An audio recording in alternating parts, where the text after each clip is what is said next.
दोस्तों आज की इस वीडियो में मैं आपको झारखंड में होने वाली टीजीटी बहाली जो इस बार आने वाली है 2022 पे इसका पूरा डिटेल बताने वाला हूं। आपके सारे कन्फ्यूजन दूर करने वाला हूं क्योंकि काफ़ी छात्र कमेंट कर रहे थे इस रिलेटेड प्रश्न, तो मुझे ये वीडियो बनाना पड़ रहा है और आपको पूरा समझाने की कोशिश करूंगा। सारे टॉपिक्स आपको बता दे रहा हूं, इससे रिलेटेड जो भी आपके प्रश्न है सब कुछ मैं इस वीडियो में आपके कन्फ्यूजन दूर करने जा रहा हूँ। जैसे कि पहला प्रश्न जो है दोस्तों आपका, इससे रिलेटेड सब्जेक्ट किस किस सब्जेक्ट पे बहाली आएगी, दूसरा जो कितने पोस्ट पे बहाली आएगा, सब्जेक्ट कम्बिनेशन क्या रहेगा, एलिजिबिलिटी क्या होगी, एज कटअप क्या रहेगा, ये प्रमुख क्वेश्चन आपके रहते हैं। तो पूरा डिटेल आपको बताते हैं। उससे पहले मैं आपको बता दूं, ये संयुक्त स्नातक प्रशिक्षित शिक्षक प्रतियोगिता परीक्षा 2017 में एक बार आई थी और उस पर 17,700 पदों पे बहाली आई थी और इस बार जो बहाली आने वाली है दोस्तों 14,000 पोस्टों पे आने वाली है, जो मैं आगे भी बताने वाला हूँ। तो चलिए दोस्तों यहाँ पर और एक बार मैं बता दूं, इसमें जो टोटल पोस्ट रहेंगे 14,000 रहेंगे। इसमें सब्जेक्ट जो रहेंगे, देखिए इसमें अगर आप टीजीटी टीचर बनते हो तो आपको कक्षा 9 और 10 के बच्चों को पढ़ाना रहता है। तो कक्षा 9 और 10 में जो भी सब्जेक्ट रहते हैं, जैसे हिंदी, इंग्लिश, जैसे प्रमुख सब्जेक्ट आपका Hindi, English, social science, science, math, ये सब आपका प्रमुख सब्जेक्ट हो गया, ये सोशल साइंस हो गया। और इससे रिलेटेड और भी जो आपके सब्जेक्ट्स है इसके अंदर, जैसे कि आपका जो एसएसटी में ज्योग्राफी भी आ जाता है और सिविक्स भी आ जाता है, तो ये सब का भी पढ़ाई होता है। साथ ही साथ जो बच्चे आपके क्षेत्रीय लैंग्वेज लेते हैं उनकी भी पढ़ाई होती है। साथ ही साथ कॉमर्स है और यहाँ पर हो, और ये सब जितना भी सब्जेक्ट्स है, जो भी सब्जेक्ट्स आप क्षेत्रीय लैंग्वेज को लेकर, साथ ही साथ जितने भी मेन लैंग्वेज है सबको मिलाकर जितने भी झारखंड में पढ़ाई होती है, जो भी सब्जेक्ट की पढ़ाई होती है, सबका बहाली आने वाला है, यानी सभी पदों पे बहाली होगी। ठीक है, तो आगे बढ़ते हैं और देखते हैं कि इसके लिए एलिजिबिलिटी क्या चाहिए। तो यहाँ पर मैं बता दूं, संस्कृत, उर्दू, फारसी और अरबी के यदि आप शिक्षक बनना चाहते हो तो आपका जो ग्रेड पे रहेगा दोस्तों आपका 9,300 से 34,800 रहेगा। ग्रेड वेतन रुपया में रहेगा दोस्तों 4,600 रुपया। इसके लिए एलिजिबिलिटी क्या चाहिए, इसके लिए एलिजिबिलिटी जो चाहिए दोस्तों आपको स्नातक में 50% मार्क्स आपका होना चाहिए स्नातक में। ठीक है, साथ ही साथ जो यहाँ पर जनरल और ओबीसी के लिए मैं बता रहा हूँ, जनरल और ओबीसी के लिए आपका 50% मार्क्स होना चाहिए। और एसटी एससी में आते हैं, एसटी एससी कैटेगरी में आते हैं तो आपको 45% मार्क्स है, तो भी आप इस फॉर्म को अप्लाई कर सकते हैं। और एक बात मैं बता दूं, यहाँ पर काफी छात्र जो है बीए में मान लीजिए आपका कम परसेंट है, ठीक है, और आपने एमए किया हुआ है, अगर आपने एमए उसी सब्जेक्ट से किया और आपका 50% मार्क्स है तो भी आप अप्लाई कर सकते हैं। इस बार नियम में संशोधन हुआ है। ठीक है, यहाँ पर पूरा डिटेल आपको पता चल गया, यानी बीएड प्लस आपका ग्रेजुएशन होना चाहिए संबंधित सब्जेक्ट में। ठीक है, बीएड प्लस ग्रेजुएशन तो होता ही है। ठीक है, तो ग्रेजुएशन में आपका 50% मार्क्स और एसटी एससी के लिए 45% मार्क्स होना चाहिए। अब यहाँ पर देखिए, गणित का टीचर आप बनना चाहते हो, मैथ का टीचर बनना चाहते हो, यहाँ पर गणित और ऑब्लिक भौतिकी है, यानी यहाँ पर गणित और फिजिक्स का कॉम्बिनेशन है। और क्यों है वो भी मैं आगे बताऊंगा, फिलहाल मैं बता दूं, गणित का यदि आप टीचर बनना चाहते हो तो भी ग्रेड पे उतना ही है, सबका ग्रेड पे सेम है। और यहाँ पर इसके लिए भी आपका संबंधित विषय में 50% मार्क्स होना चाहिए। और एसटी एससी है तो आपका 45% मार्क्स है, तो भी बढ़ सकते हैं। यहाँ पर देखिए आपका जीव विज्ञान और रसायन शास्त्र का कॉम्बिनेशन दिया हुआ है, यानी यदि आप बायोलॉजी के टीचर बनना चाहते हो, ठीक है, बायोलॉजी के टीचर बनना चाहते हो तो ग्रेड पे और जो वेतन मिलेगा सेम मिलेगा। यहाँ भी आपका जनरल के हैं तो आपको 50% मार्क्स होना चाहिए। और ओबीसी कैटेगरी में आते हैं तो 45% मार्क्स आपका स्नातक में होना चाहिए। और अगर आपने पीजी किया है और अगर बीए में आपका कम मार्क्स है, अगर पीजी में 50% मार्क्स है तो भी आप अप्लाई कर सकते हो। ये सबके लिए मैं बता दे रहा हूँ, चाहे वो जनरल हो या एसटी एससी हो। अगर आपने जो भी मांगा जा रहा है वो आपने बीए में कम मार्क्स है और अगर आपने यानी मतलब कि ग्रेजुएशन में कम है और आपने पीजी में आपका ज़्यादा मार्क्स है, मतलब जितना मांगा जा रहा है उतना है, तो भी आप अप्लाई कर सकते हो। ठीक है, अब यहाँ सब्जेक्ट कॉम्बिनेशन का बात है वो मैं थोड़ा बाद में बताता हूँ, या फिलहाल बता दे रहा हूँ। और भी जैसे यहाँ भी कॉम्बिनेशन है दोस्तों, देख सकते हो, हिस्ट्री प्लस सिविक्स यानी इतिहास प्लस नागरिक शास्त्र सेम है ग्रेड पे दोस्तों। 50% मार्क्स आपका होना चाहिए स्नातक स्तर पे।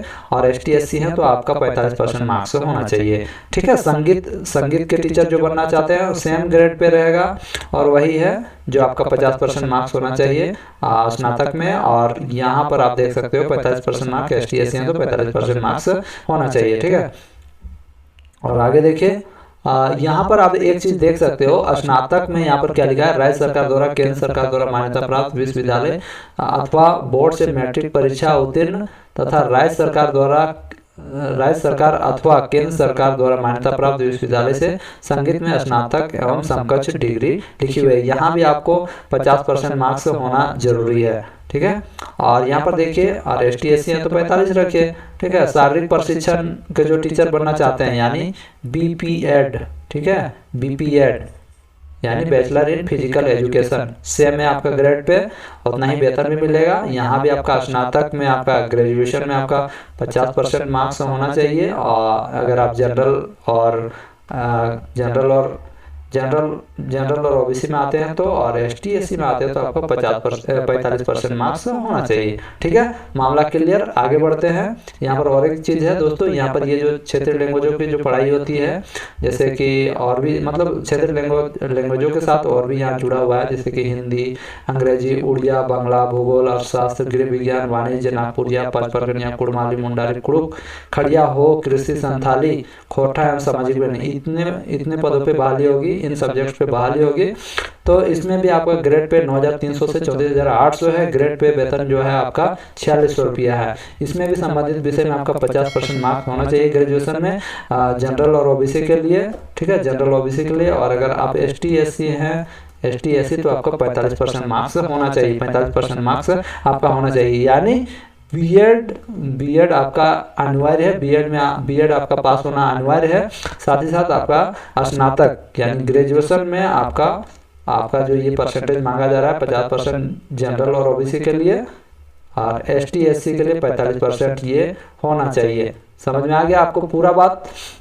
अब देखिए आगे, यहाँ पर मैं और एक चीज़ बता देना चाहता हूँ। सबसे पहले यहाँ काफ़ी छात्रों के ये कन्फ्यूजन होता है कि सब्जेक्ट कम्बिनेशन जो है, इसको समझाइए, सब्जेक्ट कम्बिनेशन क्या रहता है। ये इसको लेकर काफ़ी छात्रों के मन में कन्फ्यूजन रहता है। तो यहाँ पर संस्कृत, उर्दू, फारसी, अरबी, ये सब में सब्जेक्ट का कोई कम्बिनेशन नहीं रहता है। अब संस्कृत आपका 3 साल में होना चाहिए। जैसे आपने ग्रेजुएशन किया है, उर्दू किया है, फारसी किया है, या ये सब से किया है, तो 3 साल में आपका ग्रेजुएशन के 3 साल, देखिए ग्रेजुएशन 3 साल का होता है, तो 3 साल में ये सब्जेक्ट्स होने चाहिए। तो आपका कोई दिक्कत नहीं है, आप आराम से फॉर्म भर सकते हो। अब यहाँ पर काफ़ी छात्र कमेंट करते हैं कि गणित और भौतिकी का कॉम्बिनेशन क्यों है, और यहाँ पर देखिए जीव विज्ञान एवं रसायन शास्त्र का कॉम्बिनेशन क्यों है। तो मैं आपको बता दूँ, यहाँ पर सरकार अगर चाहेगी तो अलग अलग भर्ती कर सकती है, लेकिन सरकार यहीं पर एक ही आदमी से काम निकाल लेती है। जैसे कि आप देखते होंगे कक्षा 9 और 10 में यदि आपको पढ़ाना है तो उसके लिए फिजिक्स कोई अलग पढ़ाएगा, केमिस्ट्री कोई अलग पढ़ाएगा, बायोलॉजी कोई अलग पढ़ाएगा, तो उसके लिए दिक्कत हो जाता है। इसलिए यहाँ पर कॉम्बिनेशन डाल दिया गया है कि गणित का जो टीचर बनना चाहता है उसको भौतिकी आना चाहिए, ठीक है, भौतिकी आना चाहिए। तो यहाँ पर एक सब्जेक्ट आपका साइंस का क्लियर हो गया, एक सब्जेक्ट इसमें आ गया, भौतिकी भी आ गया। यानी गणित का जो टीचर है उसे भौतिकी भी पढ़ा सकता है, और भौतिकी का जो टीचर है वो गणित भी पढ़ा सकता है, ठीक है, ये आ गया। तो एक ही साथ दोनों काम निकल गया, यानी मैथ टीचर का बहाली हो गया। हम लोग तो फिजिक्स टीचर का बहाली इसमें नहीं होता है डायरेक्टली, क्योंकि कक्षा 9 और 10 में पढ़ाना है। यदि हमें उससे ऊपर लेवल अगर 11-12 में पढ़ाना रहता तो अलग से फिजिक्स कोई पढ़ाता, बायो कोई अलग पढ़ाता, बाद में ना वहाँ जाके फिजिक्स, केमिस्ट्री, बायो अलग अलग होता है। जबकि आपका 9 और 10 में आपका फिजिक्स, केमिस्ट्री और बायो सब एक ही साथ रहता है, इसीलिए ये किया गया है। और यहाँ पर देखिए जीव विज्ञान के साथ रसायन शास्त्र को जोड़ दिया गया है। यानी यदि आप बायोलॉजी के टीचर बनना चाहते हो, बायोलॉजी के अगर आप टीचर बनना चाहते हो तो आपका बायो में जो भी सब्जेक्ट है, ठीक है, आपका जो भी सब्जेक्ट है बायो, आपका जो भी सब्जेक्ट है उसके साथ रसायन शास्त्र, केमिस्ट्री होना ही चाहिए।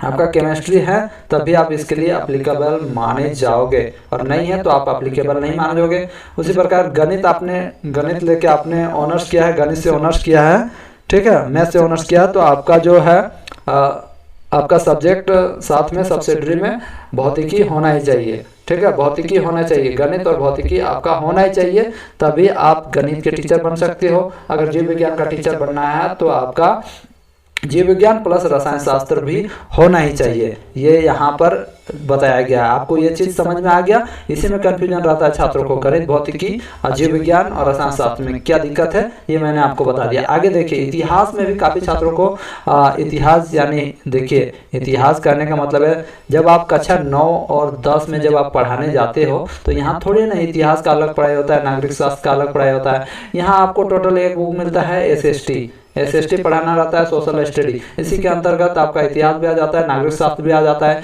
इसीलिए यहाँ पर सोशल स्टडी के टीचर बनना चाहते हो तो आपका कॉम्बिनेशन क्या रखा गया है, हिस्ट्री प्लस सिविक्स आपका होना चाहिए, तभी आप एप्लीकेबल हो, यानी एप्लीकेबल इस बहाली के लिए माने जाओगे। ग्रेड पे उतना ही है और ये सब तो मैंने आपको बता दिया, ठीक है। उसी प्रकार संगीत के लिए तो कोई दिक्कत नहीं है, संगीत से आप पढ़ाई किए हो तो एप्लीकेबल है। बीपीएड में क्या है, इसमें भी आप फिजिकल एजुकेशन से पढ़ाई किए हो तो आपको कोई दिक्कत नहीं है। सिंपल से आप लोगों को सारा चीज समझ में आ गया। अब आगे देखिए, यहाँ पर ये तो इससे भी आपको ये भी बता ही दिया, जो क्षेत्रीय लैंग्वेज है प्लस हिंदी इंग्लिश, ये सब का भी मैंने बता दिया। हिंदी यानी हिंदी इंग्लिश ये सब जो भी लैंग्वेज लेके आप स्नातक किए हो, ये 3 साल होना चाहिए, 3 साल होना चाहिए, 3 ईयर आपका होना चाहिए, तभी आप एप्लीकेबल माने जाओगे। अब देखिए परीक्षा का स्वरूप क्या होगा, थोड़ा सा इसको मैं बाद में भी बता दूंगा, ये जो आपका सब्जेक्ट कॉम्बिनेशन और एक बार मैं बाद में बता दूंगा। फिलहाल देख लो परीक्षा का स्वरूप क्या होगा। ये 2 पेपर होगा दोस्तों, इसमें कुछ संशोधन किया गया। पहला जो पेपर होगा हिंदी, सामान्य ज्ञान एवं हिंदी, इसमें 200 अंक का प्रश्न रहेगा ऑब्जेक्टिव, और प्रश्न पत्र 2 जो रहेगा, ये जो आपका जिस सब्जेक्ट में नियुक्ति होना है उसमें 300 अंक का प्रश्न पूछा जाएगा, यानी टोटल जो हो जाएगा 300 और 200 मतलब 500 अंक का प्रश्न पूछा जाएगा, ठीक है। यहाँ पर 2 प्रश्न रहेंगे, 100 सामान्य ज्ञान, 100 हिंदी भाषा से रहेंगे, और पेपर 2 में 150 प्रश्न रहेंगे। प्रत्येक प्रश्न के लिए 2 अंक दिए जाएंगे, गलत उत्तर के लिए कोई कटौती नहीं की जाएगी, यानी नेगेटिव मार्किंग नहीं है। अब देखिए यहाँ पर क्या है, यहाँ पर संशोधन किया गया है दोस्तों। पेपर 1 और 2 के प्राप्तांक के आधार पर मेधा सूची तैयार की जाएगी, यानी पेपर 1 और 2 में आप जितना मार्क्स लाओगे उसको मिला के आपका 50% अंक लाना अनिवार्य होगा। यानी पेपर 1, ये जो पेपर 1 है इसमें और इसको दोनों को मिलाकर 50% अंक लाना जरूरी है। लेकिन पहले जो नियम था दोस्तों, पेपर 1 में आपका 33% मार्क्स लाना जरूरी था, और अगर इतना नहीं लाते हैं तो आपका पेपर 2 नहीं चेक होगा। ऐसा नियम था जिसको अब संशोधन कर दिया गया है, और पेपर 1 और 2 को मिला के 50% मार्क्स लाना जरूरी है, न्यूनतम मार्क्स लाना जरूरी है, 50% मार्क्स लाना जरूरी है।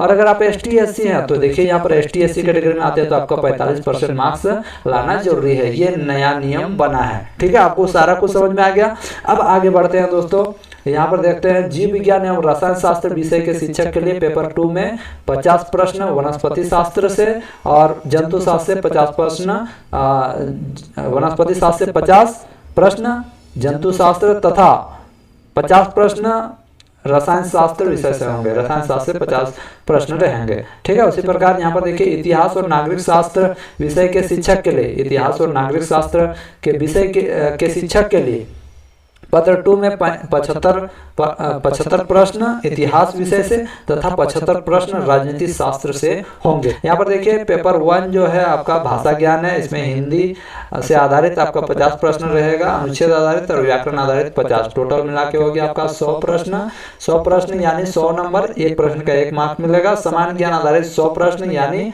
100 मार्क्स, यानी 100 और 100 200 मार्क्स का हो गया। और आपका जो पेपर 2 रहेगा आपका अपना संबंधित सब्जेक्ट, उससे 300 मार्क्स का रहेगा, यानी 300 और 200 टोटल मिलाकर 500 मार्क्स का रहेगा। आप लोगों को समझ में आ गया। अब आगे बढ़ते हैं। यहाँ पर अगर अनारक्षित कैटेगरी में आते हो तो अन्य अभ्यर्थियों के लिए 40 वर्ष और सरकारी प्रारंभिक विद्यालय के शिक्षकों के लिए 45 वर्ष होने चाहिए।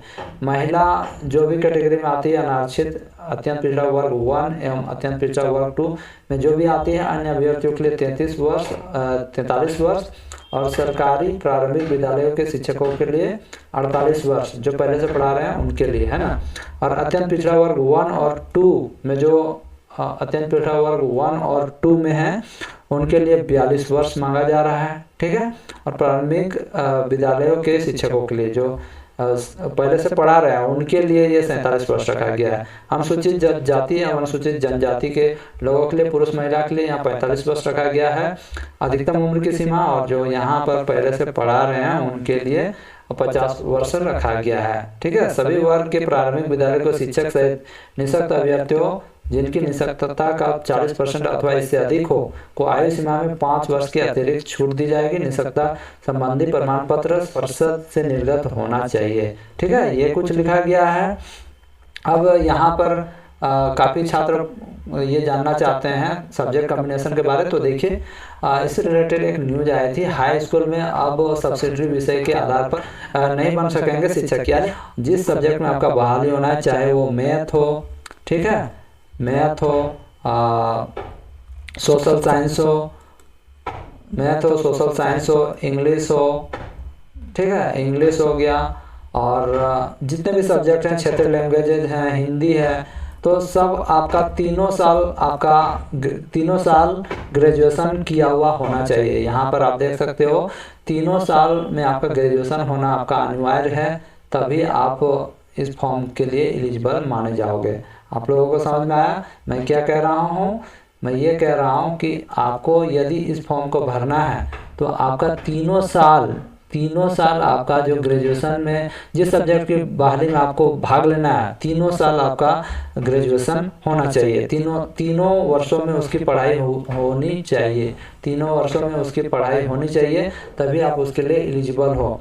ठीक है, यहाँ पर 5% में छूट मिलेगा दिव्यांग और ST/SC लोगों के लिए। और यहाँ पर देखिए 2009 के बाद बीएड करने वालों के लिए स्नातक में 50% अंक अनिवार्य है। 2009 के बाद जो भी बीएड कर रहे हैं उनके लिए 50% अंक अनिवार्य है, और 2009 से पहले जो किए हैं उनके लिए दोस्तों 45% मांगा गया है। ये कुछ बदलाव आया है, झारखंड का जो नया नियमावली आया है इसमें 2009 से पहले आपने बीएड किया है तो आपको 45% मार्क्स मांगा जा रहा है, और 2009 के बाद अगर आप किए हैं तो आपको 50% मार्क्स मांगा जा रहा है। ये नियमावली में संशोधन हुआ है। स्नातक के साथ MA उत्तीर्ण को भी अवसर, यानी जैसे कि आपका स्नातक में आपका कम मार्क्स है, आपका 45% नहीं है, और अगर आपने स्नातकोत्तर यानी PG डिग्री कर लिया है तो PG डिग्री में आपका 50% मार्क्स है, तो भी आप एलिजिबल हो इस फॉर्म के लिए, वो कहा गया है। इसमें 14,000 पद हैं दोस्तों, और इसमें अगर सृजित किए जाते हैं पद तो ये कुल मिलाकर 25,000 के आसपास है। झारखंड से मैट्रिक इंटर होना अनिवार्य है,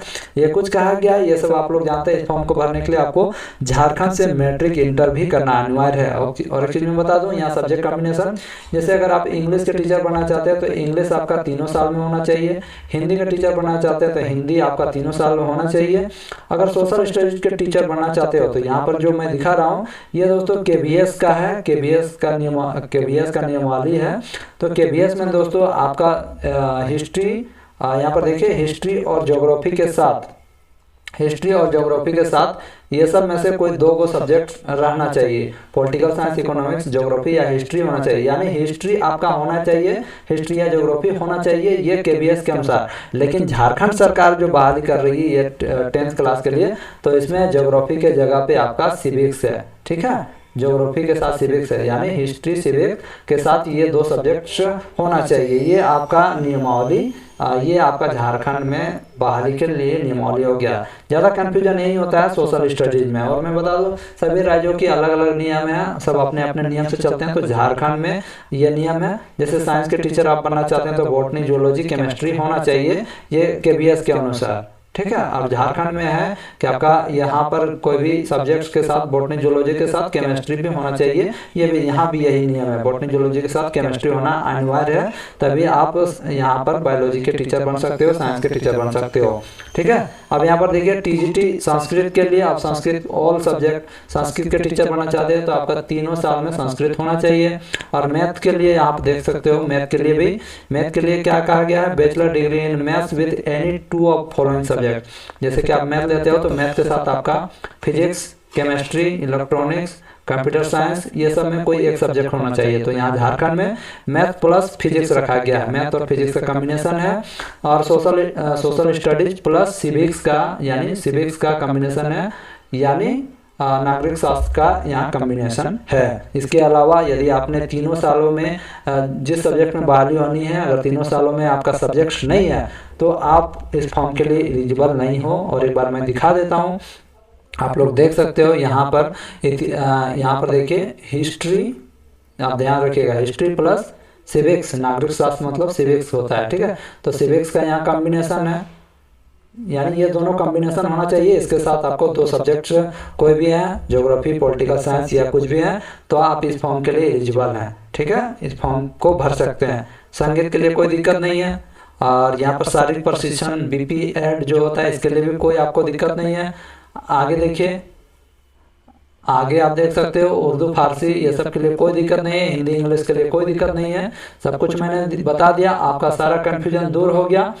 और यहाँ पर इसके बाद काफ़ी छात्र कमेंट करेंगे सर मेरा सोशियोलॉजी है, मेरा ज्योग्राफी से ऑनर्स किए हैं। तो देखिए दोस्तों, यहाँ पर जो नियम बनाया गया वही मैं बता रहा हूँ। ये नियमावली आने के बाद आपको, ये नियमावली भी ऑलरेडी आ चुकी है। और ये सब जो सोशल स्टडीज़ के टीचर आपको बनना है, तो एक्चुअली यहाँ पर झारखंड में जैसे कि सोशल साइंस का पढ़ाई होता है, तो उसका अलग अलग टीचर नियुक्त नहीं किए जाते हैं, तो इसलिए ये कॉम्बिनेशन रखा गया है।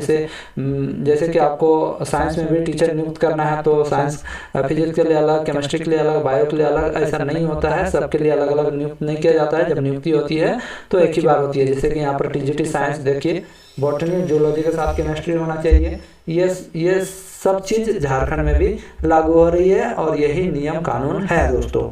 इसके अलावा यदि आपके मन में कोई कन्फ्यूजन है तो जरूर कमेंट कीजिएगा। आशा करता हूं कि आपके मन के सारे कन्फ्यूजन दूर हो गए होंगे। वीडियो अच्छी लगी है तो वीडियो को अधिक से अधिक शेयर करें अपने दोस्तों के साथ ही साथ वीडियो को लाइक करना नहीं भूलें और बेल आइकन को प्रेस करें ताकि ऐसी लेटेस्ट वीडियोज आपके पास हमेशा पहुंचते रहे। मिलते हैं दोस्तों नए वीडियो में, तब तक के लिए जय हिंद, वंदे मातरम, जय भारत।